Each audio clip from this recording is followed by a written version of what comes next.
નમસ્કાર વિદ્યાર્થી મિત્રો, ધોરણ 10 અંગ્રેજીના વિડીયો લેક્ચરમાં આજે આપણે જે છે એ ડેટા નોનવર્બલ ડેટાનો અભ્યાસ કરશું. એ રિવિઝન સ્વરૂપે કરશું. ધોરણ 10ની અંદર આપણે નોનવર્બલ ડેટા 4 માર્ક્સની અંદર બોર્ડની પરીક્ષામાં પણ પૂછાય છે. તો આમ આપણે ડેટા જે છે એ અલગ અલગ ડેટા દ્વારા આપણે એનું રિવિઝન કરીએ છીએ, બરાબર. એટલે ડેટાના નંબર જે છે એ ફરી જશે, કારણ કે એકના એક ડેટા જે છે એ એનું રિવિઝન કરવાથી કંઈ આપણને જે છે એ ફાયદો નથી, પરંતુ અલગ અલગ ઉદાહરણ દ્વારા આપણે જે છે એ નોન વર્બલ ડેટાનું રિવિઝન કરીએ. અલગ અલગ ઉદાહરણ દ્વારા જે છે એ આપણે રિવિઝન કરશું. તો વિદ્યાર્થી મિત્રો જે છે એ આપણે study the following data and answer the question 9th, એટલે કે આના પહેલાંના વિડીયો લેક્ચરની અંદર આપણે જે છે એ નોન વર્બલ ડેટા 6, 7 અને 8, એટલે કે 6, 7 અને 8 નોન વર્બલ ડેટાનો અભ્યાસ આપણે કરી ચૂક્યા છીએ. આજે આપણે જે છે એ ડેટા નંબર 9 થી આપણે શરૂઆત કરશું રિવિઝનની, અને ડેટા નંબર 9નો અભ્યાસ આપણે વિદ્યાર્થી મિત્રો કરવા જઈ રહ્યા છીએ. સૂચનામાં આપેલું છે study the following data and answer the questions. નીચેનો ડેટા જે છે એ વાંચો અને પ્રશ્નોના જવાબો આપો. એમાંનું ટાઇટલ છે કેસ મેમો, એટલે કે જે છે અહીંયા બી લેખ આપેલું છે. નંબર છે 55465546. પુસ્તક ભંડાર, ઓપોઝિટ શિવ સિનેમા જુનાગઢ. પુસ્તકની અહીંયા વાત છે. બુક્સ એન્ડ મેગેઝિન્સ ડિસ્ટ્રીબ્યુટર્સ, એટલે કે પુસ્તકો અને મેગેઝિન્સ જે છે એના વિતરકની વાત છે. 2 પુસ્તકનું બિલ છે. ચિત્રલેખા અને ધ ઇગ્નાઇટેડ માઇન્ડ, એની ચિત્રલેખાની કિંમત 15 રૂપિયા છે, અને જે છે એ ઇગ્નાઇટેડ માઇન્ડ એની કિંમત છે 150 રૂપિયા. ટોટલ છે 165 રૂપિયા. સોલ્ડ બાય આરજે સેલત, અને ડેટ છે બિલની 2/1/2019ની તારીખે બિલ બનેલું છે. અહીંયા ડેટાની આપણે વાત કરી. ડેટા જે છે એ સરખો તમે અભ્યાસ પણ કર્યો. અહીંયા આપણે એનો પહેલા પ્રશ્ન ઉપર જઈએ. Vote is this data? આ ડેટા શેનો છે? તો તમે જાણો છો કે અહીંયા પુસ્તકોની વાત છે, તો this is a bill from book shop એવું આપણે લખી શકીએ, અથવા તો this is the data is, અથવા તો ધીસ ડેટા ઇઝ જે છે એ book shop, bill of book shop એવું લખી શકીએ. તો વોટ ઇઝ ધીસ ડેટા? આ ડેટા શું છે? તો this is a bill from a book shop, એટલે કે બુક શોપનું એક બિલ અહીંયા રજૂ કરેલું છે. અહીંયા પહેલો પ્રશ્ન જે છે આપણે સમજ્યા. સેકન્ડ પ્રશ્ન શું છે? Who has prepared this bill? આ બિલ કોણે તૈયાર કર્યું છે? જો પ્રિપેર્ડ એટલે તૈયાર કરવું. આ બિલ કોણે તૈયાર કર્યું છે? તો જુઓ તમે, સોલ્ડ બાય આરજે સેલત, તો એમ આવશે કે RJ Selat has prepared this bill. ફરીવાર બોલું છું, RJ Selat has prepared this bill. બરોબર. ત્યારબાદ ત્રીજો પ્રશ્ન છે, what is the name of the magazine? બરોબર. મેગેઝિનનું નામ શું છે? ફરીવાર, what is the name of the magazine? અહીંયા 2 પુસ્તકના નામ છે, એમાં મેગેઝિન કયું છે? તો તમે જાણો છો કે ચિત્રલેખા એ એક મેગેઝિન છે, તો the name of the magazine is Chitralekha. ફરીવાર, the name of the magazine is Chitralekha, એટલે કે ચિત્રલેખા નામનું મેગેઝિન છે. અહીંયા એમ પૂછ્યું છે આપણે ત્રીજા પ્રશ્નમાં, what is the name of the magazine? તો એનો મતલબ એમ થયો કે મેગેઝિનનું નામ શું છે? તો the name of the magazine is Chitralekha, એટલે કે ચિત્રલેખા નામનું મેગેઝિન છે. Question number 4. પ્રશ્ન number 4, what is the cost of the book? પુસ્તકની કિંમત શું છે? ખાસ સાંભળજો, સામયિકની કિંમત નથી કીધી. શું પૂછ્યું છે? પુસ્તકની કિંમત શું છે? તો અહીંયા તમે જાણો છો એમ કે what is the cost of the book? તો બુક છે એ કઈ છે? તો કે ધ ઇગ્નાઇટેડ માઇન્ડ, તો એનું કિંમત 150 રૂપિયા છે. તો એમ લખવું પડે, the cost of the book is, જો અહીંયા આપેલું છે 150 રૂપીસ. ફરીવાર, the cost of the book is 150 rupees, એટલે કે પુસ્તકની કિંમત 150 રૂપિયા છે. અહીંયા આપણો 9મો ડેટા પૂરો છે. 10મા ડેટા તરફ જઈએ. Read the following data and answer the question. નીચેનો ડેટા એટલે કે માહિતી નીચેની વાંચો અને પ્રશ્નોના જવાબો આપો. Application for scholarship for year 2019 and જે છે 2020, એટલે કે 2019-2020ના વર્ષની સ્કોલરશિપની અરજી વિશેની માહિતી છે. નેમ નામ આપેલું છે કવિતા રાઘવ શિંદે, સ્ટાન્ડર્ડ 10C, ધોરણ 10C. માર્ક્સ સ્કોર્ડ, કેટલા માર્ક્સ મેળવેલા છે? તો કે 88% in standard 9 in the year 2018-2019. 2018-19ના વર્ષમાં ધોરણ 9ની અંદર એમણે 88% મેળવેલા છે. ફાધર્સ ઓક્યુપેશન, પિતાજીનો બિઝનેસ અથવા ધંધો શું છે? તો કે સુપરવાઇઝર, એટલે કે સુપરવાઇઝર છે કેની અંદર? તો કે Krishna saw mills, Krishna saw મિલની અંદર. ફાધર્સ ઇન્કમ, પિતાજીની ઇન્કમ કેટલી છે? તો કે 20,000 પર મંથ, એટલે કે 20,000 પર મંથ, એટલે કે પ્રતિ મહિને. અહીંયા આપણે જે છે એ હવે એના ક્વેશ્ચન જોશું, એટલે કે એમના જે છે એ પ્રશ્નો જોશું. તો એની અંદર પહેલો પ્રશ્ન આપણો એ છે, વોટ ઇઝ ધીઝ ડેટા? એટલે કે ડેટા શું છે અથવા ડેટા શેનો છે? ક્વેશ્ચન્સની અંદર પહેલો question, what is these data? આ ડેટા શું છે? આ ડેટા શેનો છે? તો એની અંદર જે છે એ તમે જોયું કે શેનો ડેટા છે? તો કે સ્કોલરશિપની એપ્લિકેશનનો. તો એનો આન્સર એવો આપેલો છે, this is an application form for a scholarship. બરાબર, આ એપ્લિકેશન, આ જે ડેટા છે એ સ્કોલરશિપના ફોર્મની એપ્લિકેશન માટેનો છે. તો એનો આન્સર એવો બન્યો, this is an application form for a scholarship. Second, બીજો પ્રશ્ન છે, હુ has applied for the scholarship? Who has applied for the scholarship? બરાબર, તો એનો પણ અહીંયા જવાબ છે. કોણે? અહીંયા તમે જુઓ ડેટાની અંદર આપેલું છે, કવિતા રાઘવ શિંદે. બરાબર, તો અહીંયા આપણે જે છે એમ લખવું પડે, Kavita Raghav Shinde has applied for the scholarship. Second પ્રશ્ન શું છે ફરીવાર જોઈએ, who has applied for the scholarship? શિષ્યવૃત્તિ માટે કોણે અરજી કરી હતી? તો કે Kavita Shinde has applied for the scholarship. Kavita શિંદેએ સ્કોલરશિપ માટે એપ્લાઇડ એટલે કે અરજી કરેલી હતી. ત્રીજો પ્રશ્ન, what does Kavita's father do? કવિતાના પિતાજી શું કરે છે? ફરીવાર ત્રીજો પ્રશ્ન, what does Kavita's father do? કવિતાના પિતાજી શું કરે છે? શું બિઝનેસ કરે છે? એવો એનો મતલબ થયો. તો અહીંયા તમે ડેટામાં જુઓ, ઓક્યુપેશનમાં સુપરવાઇઝર ક્રિષ્ના સોમિલ એવું આપેલું છે. તો એનો આન્સર પણ આપણે એવો લખી શકીએ, Kavita's father works as a supervisor in Krishna saw mills. ફરીવાર, કવિતાના પિતાજી શું ધંધો કરે છે? તો કે Kavita's father works as a supervisor in Krishna saw mill. કવિતાના પિતાજી ક્રિષ્ના સો મિલની અંદર સુપરવાઇઝરનું કામ કરે છે. ચોથો પ્રશ્ન, in which class does Kavita study? Kavita અત્યારે કેટલા ધોરણમાં ભણે છે? ફરીવાર ચોથો પ્રશ્ન, in which class does Kavita study? Kavita અત્યારે કેટલામાં ધોરણમાં અભ્યાસ કરે છે? તો એનો આન્સર અહીંયા ડેટામાં આપેલો છે કે કવિતા સ્ટડીઝ ઇન ક્લાસ 10. કવિતા ધોરણ 10માં અભ્યાસ કરે છે. ફરીવાર, in which class does Kavita study?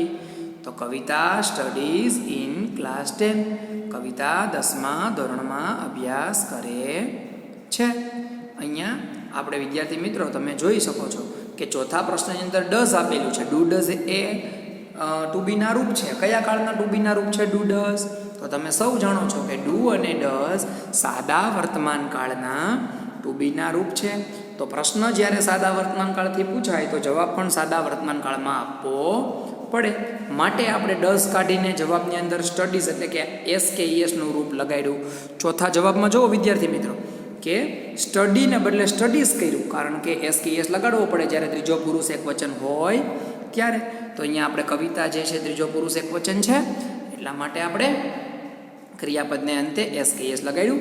પ્રશ્નની અંદર ચોથામાં ડઝ આપેલું છે એટલે કે એ આપણે ડઝ દૂર કરીને એસ કે ઈએસ લગાડેલું છે. તો અહીંયા ગ્રામરનું પણ વિદ્યાર્થી મિત્રો આપણે ધ્યાન રાખવું પડે છે. ગ્રામેટિકલી મિસ્ટેક હોય તો પણ વાક્ય ઘણીવાર ખોટું પડે છે. ઘણી વખત આપણે જવાબ સાચો હોય, ક્લાસ 10 સાચું લખ્યું હોય, પણ સ્ટડીઝને બદલે સ્ટડીડ એવું ભૂતકાળનું રૂપ કર્યું હોય તો પણ જવાબ ખોટો પડવાની ગ્રામેટિકલી એટલે કે વ્યાકરણની દ્રષ્ટિએ જો કોઈ શિક્ષક ચેક કરે તો એ જવાબ ખોટો પડે છે. પણ જો કોઈ શિક્ષક વ્યાકરણની દ્રષ્ટિએ કે ગ્રામરની દ્રષ્ટિએ ચેક કરે તો, બાકી ખાલી ક્લાસ 10 એવું આન્સર જો એ મતલબમાં રાખતા હોય મગજમાં તો એ સાચો પણ પડી શકે. તો વિદ્યાર્થી મિત્રો, ગ્રામરની મિસ્ટેક, ગ્રામેટિકલ એટલે કે વ્યાકરણની ક્ષતિઓ તો આપણે રહેવી જ જોઈએ નહીં, કારણ કે આપણે કાળ અગાઉ જોઈ ચૂક્યા છીએ. જોઈએ પછીનો ડેટા, 11મો data. Study the following graph and answer the question. નીચેનો ગ્રાફ જુઓ અને પ્રશ્નોના જવાબો આપો. એર કન્ડિશનર સેલ, એર કન્ડિશનરનો સેલ અહીંયા છે. એમની જાન્યુઆરી 100, ફેબ્રુઆરી 150, માર્ચ 175, એપ્રિલ 200, મે 300, એમ 5 આખો પાયગ્રાફ આપેલો છે. વર્તુળ આલેખ અહીંયા આપેલો છે. વર્તુળ આલેખ અહીંયા આપેલો છે. તો વિદ્યાર્થી મિત્રો જે છે 11માં સ્ટડી ધ ફોલોઈંગમાં એર કન્ડિશનરનો સેલ આપેલો છે. એમાં જાન્યુઆરીમાં 100 છે, ફેબ્રુઆરીમાં 150 છે, માર્ચમાં 175 છે, એપ્રિલમાં 200 છે અને મેમાં 300 છે. તો એના ક્વેશ્ચન જોઈએ. This graph shows the sales for ખાલી જગ્યા મંથ્સ. આ ગ્રાફ જે છે તમને દેખાય છે, એ ગ્રાફ જે છે એ કેટલા મહિના સુધીનો સેલ બતાવે છે. અહીંયા તમે જુઓ, જાન્યુઆરી, ફેબ્રુઆરી, માર્ચ, એપ્રિલ ને મે, 5 મહિના સુધીનો. કેટલા મહિના સુધીનો? 5 મહિના સુધીનો. તમને સ્ક્રીન ઉપર દેખાય છે કે જાન્યુઆરી, ફેબ્રુઆરી, માર્ચ, એપ્રિલ ને મે. તો this graph shows the sales for 5 months. ફરીવાર ક્વેશ્ચન એવો હતો, this graph shows the sales for ખાલી જગ્યા મંથ્સ. તો એનું આન્સર એવો આવે, this graph shows the sales for 5 months. બીજો પ્રશ્ન છે, in which month is the sale the highest. કયા મહિનામાં સેલ જે છે એ હાઈએસ્ટ એટલે વધારેમાં વધારે હતો? તો તમે જોઈ શકો છો કે મે મહિનામાં સૌથી વધારે 300 છે. તો એનો આન્સર એવો આવશે, the sale is the highest in the month of May. ફરીવાર બીજો પ્રશ્ન જોઈએ, in which month is the sale the highest. Which એટલે કઈ અથવા ક્યાં. કયા મહિનામાં સેલ એ વધારે હતો? તો the sale is the highest in the month of May, એટલે કે મે મહિનામાં જે છે એ વેચાણ વધારે હતું. એર કન્ડિશનરનું વેચાણ એ મે મહિનામાં વધારે હતું. How many units were sold in February. How many એટલે કેટલા. ફેબ્રુઆરી મહિનામાં કેટલા યુનિટ્સ વેચાયા? ફેબ્રુઆરી મહિનામાં કેટલા યુનિટ્સ વેચાયા? તો તમે જોઈ શકો છો કે 150. તો 150 એટલે કે 150 units were sold in February. ફરીવાર ત્રીજો પ્રશ્ન, how many units were sold in February. Sale એટલે કે અહીંયા વેચાણ કરવું, એસએલઈ સેલ એટલે વેચાણ કરવું. 150 યુનિટ્સનું વેચાણ ફેબ્રુઆરી મહિનામાં થયું છે. તો 150 units were sold in February. ચોથો પ્રશ્ન, in which month were 200 unit sold.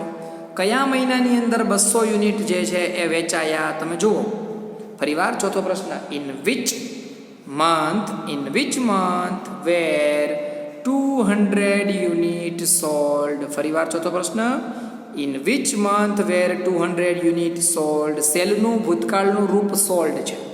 Cell એટલે વેચવું, સોલ્ડ એટલે વેચાયું, એનું ભૂતકાળનું રૂપ છે. વિચ એટલે ક્યાં અથવા કઈ. કયા મહિનામાં 200 યુનિટ જે છે એ વેચાયા? તો તમે ગ્રાફમાં જુઓ, એપ્રિલ મહિનામાં એપ્રિલ 200 એવું લખેલું છે. એપ્રિલમાં 200 એટલે એપ્રિલમાં 200. તો 200 યુનિટ્સ એટલે કે 200 units were sold in the month of April. એનું ગુજરાતી 200 યુનિટ જે છે એ એપ્રિલ મહિનામાં વેચાયા. ફરીવાર 200 units were sold in the month of April, એટલે કે 200 યુનિટ જે છે એ એપ્રિલ મહિનામાં વેચાયા.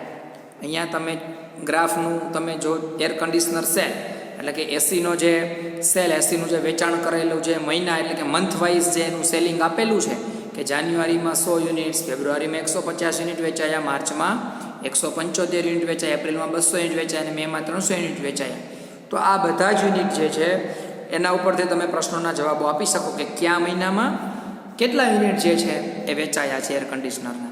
તો આવી રીતે ગ્રાફ જે છે ક્યારેક સરળ પણ પૂછાય, એકદમ સરળ ગ્રાફ જે છે અહીંયા આપેલો છે પાઈ ચાર્ટ્સ એટલે કે વર્તુળ આલેખ આપેલો છે, આવી રીતે ટેબલ આપેલો હોય, ડેટા આપેલો હોય, એડવર્ટાઇઝમેન્ટ આપેલી હોય, ટિકિટ આપેલી હોય, અથવા તો કોઈ જે છે જાહેરાત હોર્ડિંગ્સ આખું આપેલું હોય તેમના પ્રશ્નોના જવાબો એ આપણે સારી રીતે આપવા પડે. વિદ્યાર્થી મિત્રો, છમાસિક પરીક્ષા કે બોર્ડની પરીક્ષામાં 4 માર્ક્સ જે છે એ આપણે સરળ રીતે મેળવી શકીએ.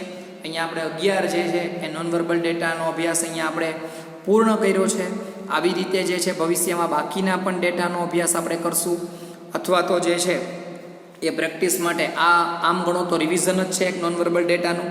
કારણ કે નોન વર્બલ ડેટાના રિવિઝનમાં એકના એક મેં 5 કરાવ્યા હોય એને એ ડેટાનું રિવિઝન કરાવું તો એનો કાંઈ મતલબ નથી. એટલે આ એક રિવિઝન પણ ગણાશે અને આમાંથી પણ પૂછાશે, અથવા તો બોર્ડની પરીક્ષાની તૈયારી રૂપે પણ આમાંથી તમારે કરવાનું રહેશે. એટલે રિવિઝનના સ્વરૂપમાં નોન વર્બલ ડેટા પણ આપણે જોઈ શકીએ. તો વિદ્યાર્થી મિત્રો જે છે એ આપણે વધારેમાં વધારે માહિતી એ આપણે ભેગી કરશું. ઉપરાંત જે છે એ ધોરણ 10ની અંદર આપણે બ્લેક બકની ચોપડીની વાત જે છે એ અગાઉ આપણે કરી છે, એમ અત્યારે પણ આપણે કરીએ છીએ કે બ્લેક બકના પાઠ્યપુસ્તકની અંદર વિદ્યાર્થી મિત્રો ખાસ સાંભળજો, બ્લેક બકના પાઠ્યપુસ્તકના જે યુનિટ રાખેલા છે એનો આપણે અભ્યાસ કરી લીધો છે વિડીયો લેક્ચરમાં. કયા યુનિટ નીકળી ગયા છે તો બાકીના બ્લેક બકની ચોપડીનો અભ્યાસ તમારે જાતે કરવાનો રહેશે. ધોરણ 10ના વિદ્યાર્થીઓ ખાસ સાંભળશે બધા કે હું શું કહું છું. બ્લેક બકની અંદર આપણે જે યુનિટ 1 થી 22 કે 1 થી 23 યુનિટ છે એમાં મારા ખ્યાલ મુજબ 1 થી 12 કે 1 થી 13 યુનિટ જે કંઈ આપણે રહ્યા છે એનો અભ્યાસ આપણે અગાઉ વિડીયો લેક્ચરની અંદર ટૂંકમાં આપણે એવું કીધું છે કે આટલા યુનિટ જે છે એ આપણા ધોરણ 10ના સિલેબસમાં રાખ્યા છે. આટલા 30% જે અભ્યાસક્રમ સિલેબસ કટ થયો છે તો એમાં આટલા યુનિટ નીકળી ગયા છે. તો જેટલા યુનિટ રહ્યા છે એની અંદરથી તમારે જાતે તૈયારી કરવાની રહેશે. એ શાળા કક્ષાએથી અત્યારે અહીંયાથી આપણે નહીં કરાવીએ એટલા માટે કે અત્યારે આપણું ફોકસ એ રીડ એટલે કે ગ્રામર અને પાઠ્યપુસ્તકના રીડ ઉપર રહેલું છે. એની અંદર પણ ખાસ કરીને લેખન વિભાગ, કમ્પોઝિશન, એસે રાઇટિંગ છે, રિપોર્ટ રાઇટિંગ છે, ઈમેલ રાઇટિંગ છે, પિક્ચર ડિસ્ક્રિપ્શન છે, એના ઉપર આપણું પર્સનનો વધારે આપણો ભાર રહેલો છે.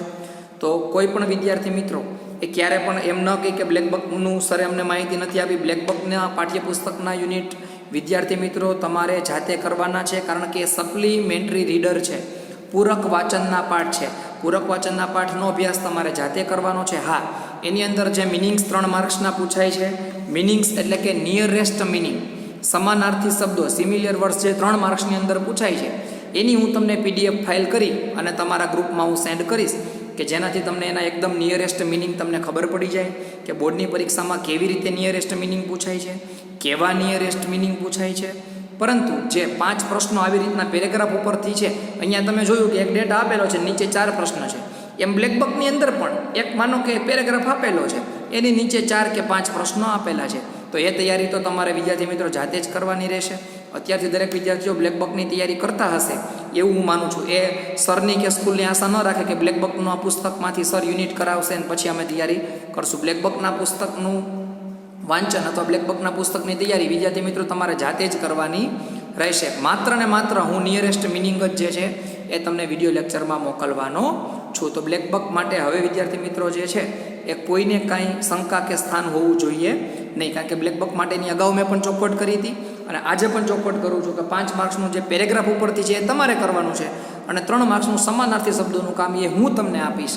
એટલે આપણું બ્લેક બકનું કામ અહીંયા પૂર્ણ થાય છે. તો વિદ્યાર્થી મિત્રો મળીએ નેક્સ્ટ વિડીયો લેક્ચરની અંદર.